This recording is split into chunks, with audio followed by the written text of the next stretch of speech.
玉米的无声通告。阴历的2月，也就是阳历的3月，玉米瘦去了一圈，他抱着王红兵四处转悠了。王红兵也就是小八子，但是当着外人，玉米从来不说小八子，只说王红兵。村子里的男孩一般都不用大号，大号是学名，只有到了课堂上才会被老师们使用。玉米把没有牙齿的小弟弟说得有名有姓的，这一来特别的慎重正规，和别人家的孩子区分开来了，有了不可相提并论的意思。玉米抱着王红兵的时候，说话的腔调和脸上的神色已经是一个老道的母亲了。其实也不是什么无师自通，都是他在巷口、地头、打谷场上从小嫂子们的身上学来的。玉米是一个有心的人，不论什么事都是心里头先会了，然后才落实到手上。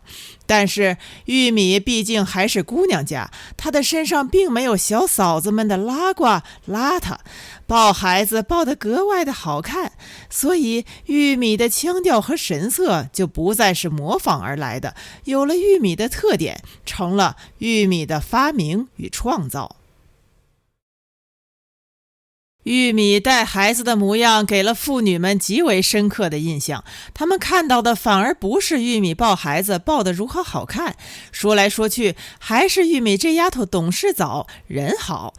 不过村子里的女人们马上看出了新苗头，玉米抱着王红兵四处转悠，不全是为了带孩子，还有另外一层更要紧的意思。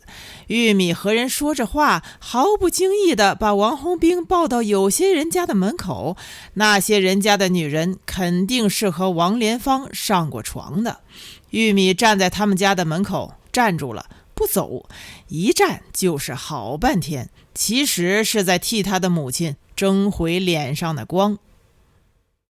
傅广家的显然还没有明白玉米的深刻用意，冒失了，他居然伸出胳膊想把王红兵从玉米的怀里接过去，嘴里还自称姨娘，说姨娘抱抱嘛，肯不肯嘛。玉米一样和别人说话，不看他，像是没有这个人，手里头抱得更紧了。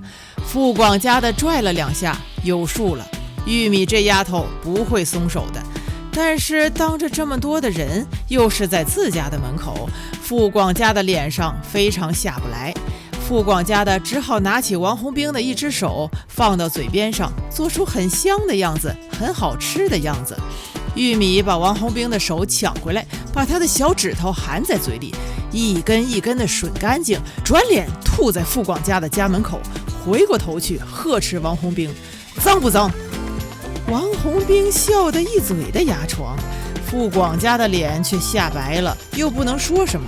周围的人一肚子的数，当然也不好说什么了。玉米一家一家的站，其实是一家一家的揭发，一家一家的通告了，谁也别想漏网。那些和王莲芳睡过的女人，一看见玉米的背影，禁不住的心惊肉跳。这样的此地无声，比用了高音喇叭还要惊心动魄。玉米不说一句话，却一点一点揭开了他们的脸面，活活的丢他的人，现他的眼。这在清白的女人这一边特别的大快人心，还特别的大长志气。他们看在眼里，格外的嫉妒施桂芳，这丫头是让施桂芳生着了。他们回到家里，更加严厉地训斥自己的孩子。他们告诫那些不中用的东西：你看看人家玉米，你看看人家玉米。这里头既有不怕不识货，就怕货比货的意思，更有了一种树立人生典范的严肃性、迫切性。村子里的女人比以往任何时候都更喜欢玉米了。她们在收工或上码头的路上，时常围在玉米的身边，和玉米一起逗弄王红兵。逗弄完了，总要这样说：不知道哪个婆婆有福气，能讨上玉米这样的丫头做儿媳。妇女们羡慕着一个虚无的女人，拐了一个弯子，最终还是把马屁结结实实地拍在玉米的身上。这样的话，玉米当然不好随便接过来，并不说什么，而是偷偷看一眼天上。鼻尖都发亮了。人家玉米已经快有婆家了，你们还蒙在鼓里呢。玉米的婆家在哪里呢？远在天边，近在眼前，就在7里远外的彭家庄。那个人呢，反过来了，近在眼前，却又远在天边。这样的事，玉米绝不会随随便便让外人知道的。